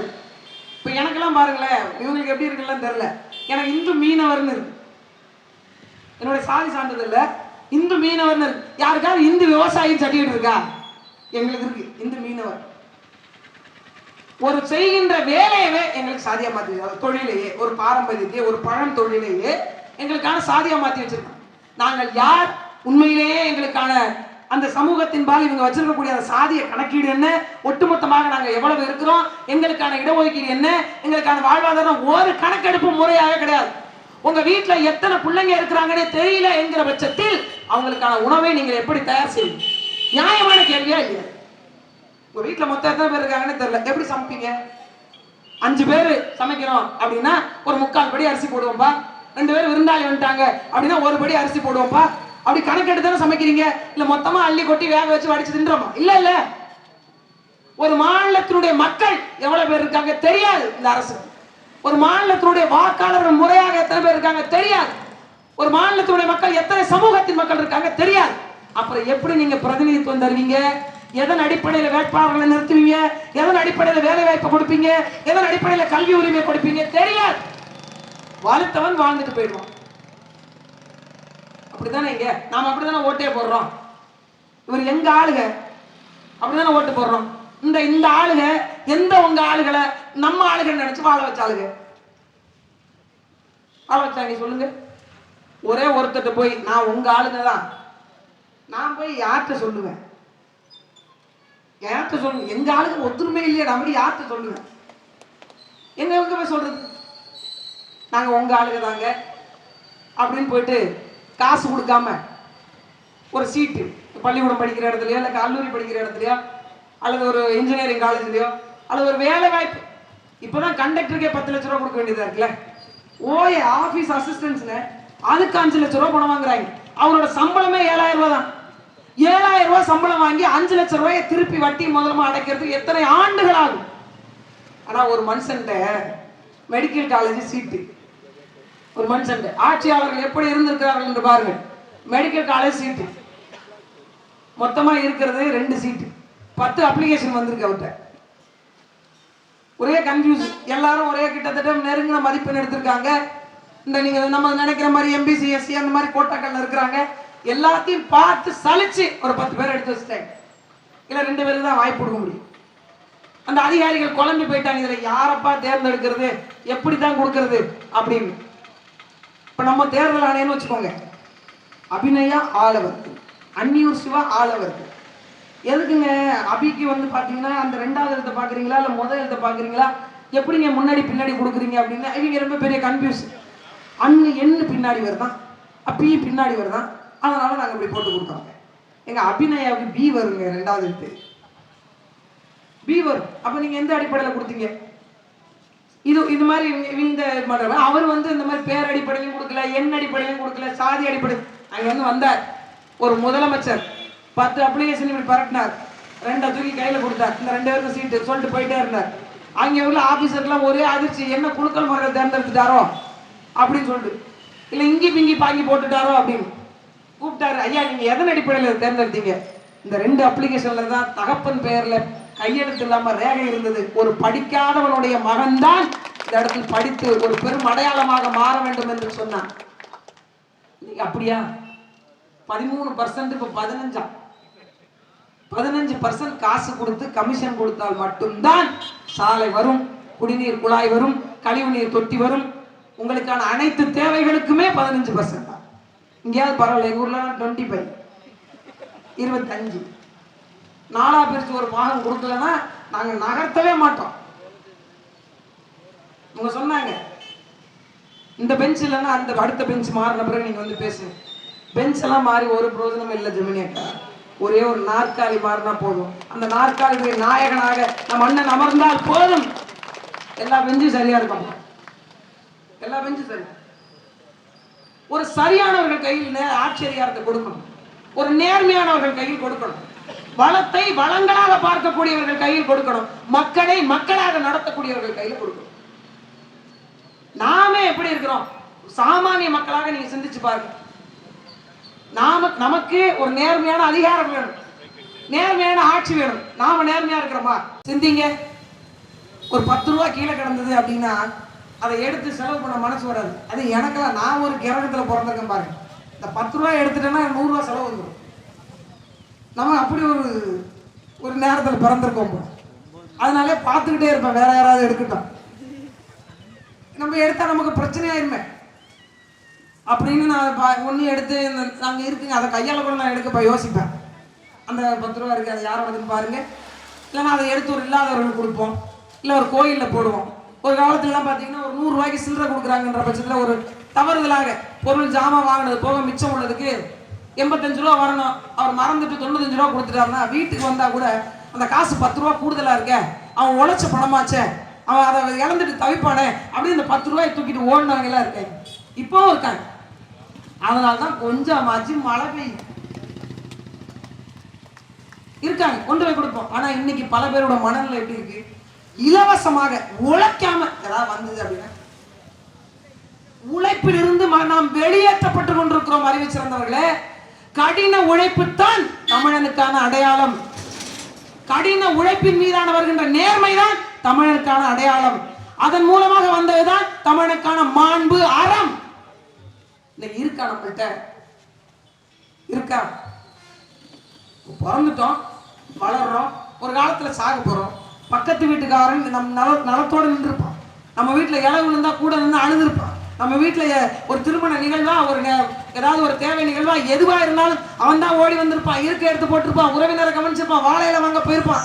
ஆனா அவனிடமே ஒரு 1/2 அடி நில பிரச்சனை வந்துச்சுன்னா வெட்டு குத்த அளவுக்கு போயிடும். அப்ப யதார்த்த வாழ்க்கையில் நாம் புரிந்து கொள்ளாமையே வாழ்க்கையை கடத்துறோம். உங்கள் பிள்ளைகளுக்கு என்ன சொல்லிக் கொடுக்கிறோம்? அரசியலா, பொருளாதாரமா, வாழ்வியலை சேமித்து வைக்கக்கூடிய கணக்கு வழக்குகளா, எதை செய்ய வேண்டும் எதை செய்யக்கூடாது என்பதற்கான அறிவுரைகளா, பயிற்சிகளா? இல்லை. முதலில் முந்தி ஓடு, முதல் மதிப்பெண் வாங்கு, யாரை முட்டி தள்ளியாவது நீ முதலில் வா. ஆனா உண்மையில என்ன சொல்லியிருக்கணும்? நீ ஓடும் போது உன்னை விட தனிவாக எவன் இருக்கிறானோ அவன் கையும் பிடித்து இழுத்துக் கொண்டு வேகமாக ஓடு. ஒண்ணு நீ வெற்றி பெறு, இன்னொன்னு வெற்றிக்கு துணையில், அதுவே பெரிய வெற்றி தான்டா. சொல்றது இல்லையா? நாம அப்படி வளர்த்துறதே இல்லையா? சொல்றோமா அப்படி? ஒரு வேலையை என்னையை விட இவன் சரியாக செய்வான் என்றால் அவனிடம் ஒப்படைப்பதற்கு பேர் தான் தலைமைத்துவம், வேற ஒண்ணுமே இல்லை. அதான் கேட்கிறோம். ஐயா ஸ்டாலினோட எங்கள் அண்ணன் செந்தமன் சீமான் 1000 மடங்கு இல்லை 5000 மடங்கு செழுமையாக செய்வார். இந்த வேலையை ஒப்படைச்சுப்பார். தமிழ்நாடு நிர்வாகத்தை ஒரு முறை கொடுத்துப்பார். அவருடைய தம்பி தம்பிகள் நாங்கள் உடன் இருக்கிறோம், கொடுத்து பாருங்கள். செழுமையான வாழ்வு, நீர்நிலைகள் பாதுகாக்கப்பட்டு விவசாயத்திற்கு பயன்படுத்தப்படும், குடிநீருக்கு, மனித தேவைகளுக்கு, உயிரின தேவைகளுக்கு பயன்படுத்தப்படும். இந்த பூச்சிக்கொல்லி மருந்து மூலமாக உற்பத்தி ஆகப்பட்டு வருகிறது பார்த்தீங்களா? அந்த மாதிரி காய்கறிலாம் வரவே வராது. உழவர் சந்தைகள், உழவர்களுடைய அங்காடிகள், இதெல்லாம் அரசாங்கமே நடத்தும். இங்க நல்ல பொருட்கள் எல்லாம் இல்லைங்க, 70 விழுக்காடு இல்லை. இங்க இயற்கை முறையிலான உரங்களை பயன்படுத்தி தயாரிக்கப்படுகின்ற உணவுப் பொருட்கள் எல்லாம் வெளிநாடுகளுக்கு போய் கொண்டிருக்கிறது. ஏன்னா அதுக்கான தொகையே வேறு. நாம் அந்த காசுக்கு இங்கே வாங்க மாட்டோம். இந்த குதிரைவாளி அரிசி கிலோ 400 ரூபாய் என்னமோ விற்கிது. அதை 1 கிலோ வாங்கி சாப்பிட முடியுமா? மாப்பிள்ளை சம்பா 400 ரூபாய் விற்கிது. அதை டெய்லி வாங்கி நம்ம சமைக்க முடியுமா? நம்ம இன்னும் போய் ரேஷன் கடையில் வரிசையில் நின்று கிலோவுக்கு 2 ரூபாய்க்கு அரிசி, இலவச அரிசிக்கு தானே இன்று வரைக்கும் நின்று கொண்டிருக்கிறோம். எப்படி நம்மால் உண்ண முடியும்? அறிவிச்சிருந்தவர்களே, இந்த மாப்பிள்ளை சம்பா என்கிற அரிசி இருக்கு பாருங்க, ஒரு காலத்தில் அது மன்னர்கள் மட்டுமே சாப்பிட்டுருக்கிறாங்க. இந்த குதிரைவாளி என்ற அரிசி இருக்கு பாருங்க, அதெல்லாம் மன்னர் தலைமுறைகள் மட்டும்தான் சாப்பிட முடியும். சாமானியர்கள் சாப்பிட தடை இருந்தது. அது மாதிரிதான் வாக்கு எல்லாரெல்லாம் செலுத்த முடியாது. சுதந்திரம் பெற்ற இந்தியாவிலே அனைத்து மக்களும் வாக்கு செலுத்துகின்ற அதிகாரம் முதலில் கிடையாது. செல்வந்தர்கள் வாக்கு செலுத்தலாம், நிலக்கிழார்கள் வாக்கு செலுத்தலாம், படித்தவர்கள் வாக்கு செலுத்தலாம், இவ்வளவுதான் ஓட்டே போட முடியும். ஆனா அதையெல்லாம் தகர்த்தெறிந்து ஒரு பெரிய வரலாற்று பெரும்புரட்சியாக, ஜனநாயகத்தின் அடித்தளமாக 18 வயதுக்கு மேற்பட்ட அத்துணை பேரும் வாக்கு செலுத்தலாம் என்ற நிலைப்பாடு வந்து அதை முறையாக நாம் செயல்படுத்தியிருந்தோம்னா நாங்க ஏன் ரோட்ல போய் முச்சந்தி நின்று இந்த மாதிரி கத்த போறோம் சொல்லுங்க? நம்ம சரியா பயன்படுத்திக்கல, அதை சரிவர கவனிக்கவே இல்லை. காலம் சில நேரம் தாங்க நமக்கான வாய்ப்புகளை கையளிக்கும். இந்த பூமிக்கு என்று, அதுவும் தமிழர் நிலத்துக்கு என்று ஒரு ஆக பெரும் வரம் இருக்கு. என்னன்னா, எந்த இடத்தில் அதர்மம் தலைவிரித்து ஆடுகிறதோ, எந்த இடத்தில் தர்மம் கொல்லப்படுகிறதோ, எந்த இடத்தில் மக்கள் வாழ முடியாத சூழ்நிலை உருவாகிறதோ, எந்த இடத்தில் எந்த நரகத்தினுடைய ஒட்டுமொத்த வாசலும் திறக்கப்படுகிறதோ, அந்த இடத்தில் காலமே தனக்கான, இந்த பூமியே அந்த அறத்தின் பொருட்டு தனக்கான வழிவகையை கட்டமைக்கும். அப்படிப்பட்ட கட்டமைப்பு தான் நாம் தமிழர் கட்சி அறிவிச்சிருந்தவர்கள். அதை மறந்துடாதீங்க. நாங்க ஏதாவது ஒரு இடத்துல தவறா பேசணும், நீங்க எங்களுக்கு எதிராக பேசுறீங்க, மக்கள் வாழ்வியலுக்கு எதிராக பேசுறீங்க, நில வளத்துக்கு எதிராக பேசுறீங்க, தற்சார்பு சூழலுக்கு எதிராக பேசுறீங்க, நீங்கள் பேசுவது நாங்கள் வாழ்கின்ற வாழ்க்கைக்கு முரணாக இருக்கிறது, ஒரு இடத்துல சொல்லுங்க. நாங்க தாங்க இயற்கையினுடைய அருள் கொடை, இந்த மண் வளம், மலை வளம், கடல் வளம், நில வளம், நீர் வளம் என்று பேசுகிறோம். நாங்கள் தான் வந்தால் ரசாயனம் இல்லாத உணவுப் பொருட்களை தருவோம்னு பேசுறோம், நோய் நொடி இல்லாத வாழ்க்கையை தருவோம்னு பேசுறோம், இயற்கை சூழலோடு இயைந்து வாழக்கூடிய வாழ்க்கையை தருவோம்னு பேசுறோம். எல்லா உயிரினங்களுக்குமான அரசியல் பேசுகிறோம், நடப்பதற்கான சரியான சாலை பேசுகிறோம், படித்தவர்களுக்கான வேலை பேசுகிறோம், நல்ல கல்வி பேசுகிறோம், தூய குடிநீர் பேசுகிறோம், சாமானியருக்கும் சரியான அரசியல் பேசுகிறோம், பெண்களுக்கும் சம உரிமை பேசுகிறோம், வாழ்கின்ற இடத்திற்கான ஒட்டுமொத்த வாழ்வியலை கொடுக்கக்கூடிய அத்தனை விடயங்களையும் பேசுகிறோம். என்ன பேசினார் ஐயா ஸ்டாலின், உதயநிதி ஸ்டாலின் நம்ம ஓட்டு போறோம்? ஒன்றுமே. ஒரு அரசியல் என்பது எப்படி இருக்கணும்? ஒரு கொஞ்சமாவது ஒரு அரசியல் நேர்மை இருக்க வேண்டாமா?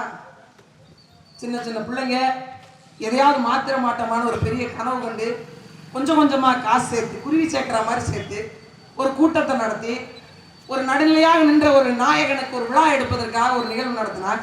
அந்த இடத்துல ஒரு பதாகை வச்சு ஒரு 5 கொடியை கட்டி, இதற்கு பேர் ஒரு நாகரிக அரசியலா? ஒரு நாகரிக மனிதன் எப்படி இருக்கணும் தெரியுமா? ஒரு அரசியல் நிலைப்பாட்டில் ஒரு மனிதன் என்னை தோற்கடித்தான், ஒரு சின்னம் சிறு வயது பையன் என்னை தோற்கடித்தான் என்ற சூழல் வந்தால் அதுதான் சரியான அரசியல் என்று பேசிய மனிதர்கள் வாழ்ந்த மண் இது. ஆனா இன்னைக்கு அப்படியா இருக்கு? இன்னைக்கு சூழல், அரசாங்கத்தினுடைய போக்கை நீங்கள் தயவு செய்து கவனிச்சு பாருங்க. படிக்கின்ற பிள்ளைகள் எல்லாம் இன்றைக்கு குடிக்கின்ற பிள்ளையாக மாறிக்கொண்டிருக்கிறது. காரணம் என்ன? நீங்கள் வாக்கு செலுத்தி வெல்ல வச்ச காங்கிரசும் திராவிட முன்னேற்ற கழகம், பாரதிய ஜனதா கட்சியும் அண்ணா திராவிட முன்னேற்ற கழகம் எல்லாம் அவர்களை முன்னேற்றி கொண்டு போனார்கள். தமிழர்களுடைய நிலை என்ன? தூத்துக்குடி துப்பாக்கி சூடு மறந்து போனோமா? மாஞ்சோலை படுகொலை மறந்து போனோமா? எதற்காக? ஒரு 20,000 சம்பளம் கேட்டு போறாங்களா? தான் உழைச்ச உழைப்புக்கு கூலியை கொஞ்சம் ஏற்றி கொடுங்க. நாகப்பட்டினத்துல கீழ வெண்மணியில படுகொலை நடத்தினாங்கல்ல, ஒரே ஒரு படி நெல் அதிகமா கேட்டது. ஒரு படி நெல்.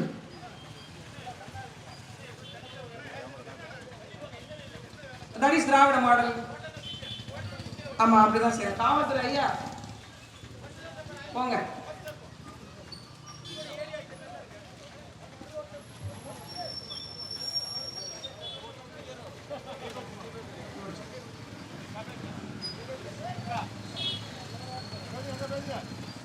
அது ஒன்றும் இல்லை, மரியாதைக்குரிய அண்ணன் துரைமுருகன் நீர்வளத்துறை அமைச்சர் சொன்னதுதான் எனக்கு இப்ப நடந்து வருது. அண்ணன் அவர்களுக்கு ஒரு வேண்டுகோள்.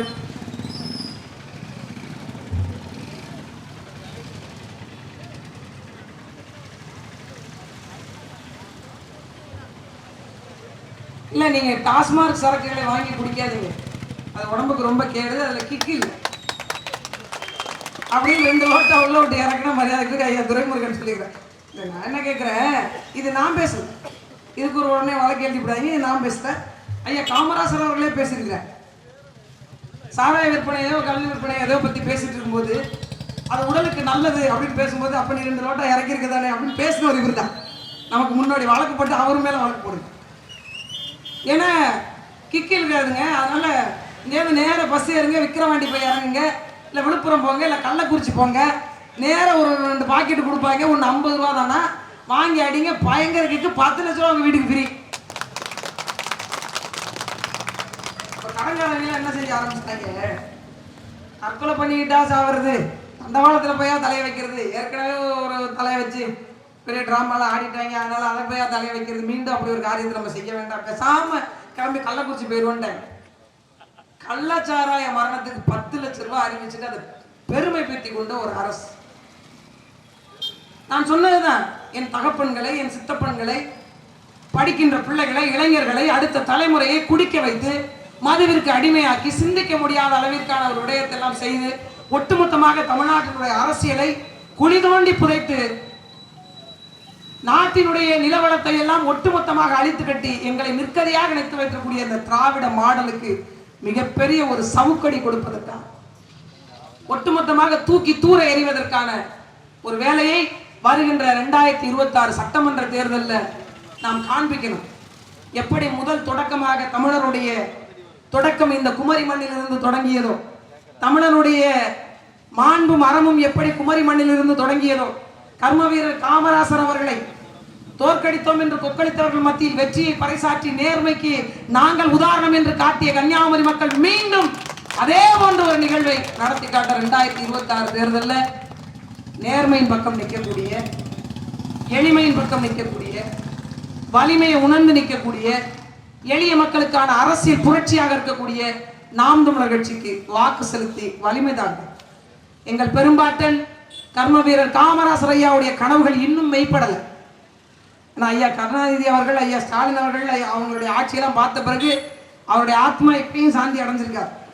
அவருடைய பேர பிள்ளைகள் நாங்கள் வந்துதான் அவருடைய ஆட்சியை போன்ற அதனுடைய மீட்சியை கொண்டு வந்து தமிழர் நிலத்துக்கான அரசியலை, தமிழ் மக்களுக்கான அரசியலை, ஒட்டுமொத்தமாக 8 கோடிக்கு மேற்பட்ட தமிழ்நாட்டினுடைய குடிகளுக்கான, தமிழ்நாட்டினுடைய ஒரு ஒட்டுமொத்த மக்களுக்கான தலைவனாக, ஒட்டுமொத்த குரலாக, ஒரு தமிழனுடைய குரலாக நாம் தமிழர் கட்சியினுடைய உங்கள் வீட்டு பிள்ளைகளுடைய குரல் ஓங்கி சட்டமன்றத்தில் ஒலிக்க வேண்டும் என்றால், இத்தனை ஆண்டு காலம் உங்களுக்காக போராடி போராடி வழக்காடு மன்றங்கள் படிகளை மிதித்த நாம் தமிழர் கட்சி பிள்ளைகள் சட்டமன்றத்தினுடைய படிக்கதவுகளை மிதித்து ஒரு மிகப்பெரிய வரலாற்று பெரும்புரட்சியை, அந்த கதவுகளை திறந்து உள்ளே சென்ற வலிமையான கோட்டையை, நாம் தமிழர் கட்சியின் கோட்டையாக சட்டமன்ற கோட்டையை அமர வைப்பதற்கான ஆக பெரும் வாய்ப்பு குமரி மண்ணிலிருந்து தொடங்கட்டும்.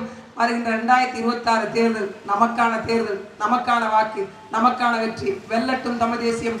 வாழ்க தமிழ், வாழ்க தலைவர்.